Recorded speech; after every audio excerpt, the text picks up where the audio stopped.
மாநிலங்களவை தேர்தலில் போட்டியிடும் வேட்பாளர்களின் மனுக்கள் இன்று பரிசீலனைக்கு எடுத்துக் கொள்ளப்படுகிறது.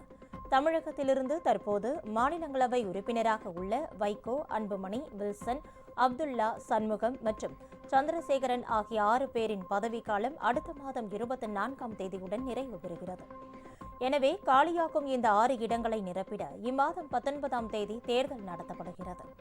இந்நிலையில் திமுக சார்பில் போட்டியிடும் வில்சன், சிவலிங்கம், கவிஞர் சல்மா, மக்கள் நீதி மய்யம் கட்சித் தலைவர் கமல்ஹாசன் ஆகியோர் முதலமைச்சர் மு.க.ஸ்டாலின் முன்னிலையில் சட்டப்பேரவை கூடுதல் செயலாளர் சுப்பிரமணியத்திடம் கடந்த 6ஆம் தேதி தங்களது வேட்புமனுக்களை தாக்கல் செய்தனர். இதேபோல் அதிமுக சார்பில் போட்டியிடும் இன்பதுரை, தனபால் ஆகியோரும் அன்றைய தினம் மனு தாக்கல் செய்தனர்.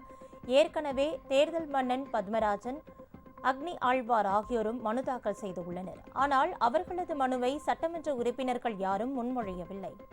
எனவே அவர்களது 2 பேரின் மனுக்களும் இன்று பரிசீலனை நடக்கும்போது தள்ளுபடி செய்யப்படும். முறையாக பூர்த்தி செய்யப்பட்டு உள்ள திமுக மற்றும் அதிமுக வேட்பாளர்கள் 6 பேரின் மனுக்கள் மட்டும் ஏற்றுக்கொள்ளப்படும் என்பதால் 6 பேரும் போட்டியின்றி தேர்ந்தெடுக்கப்படுவார்கள் என்பது குறிப்பிடத்தக்கது.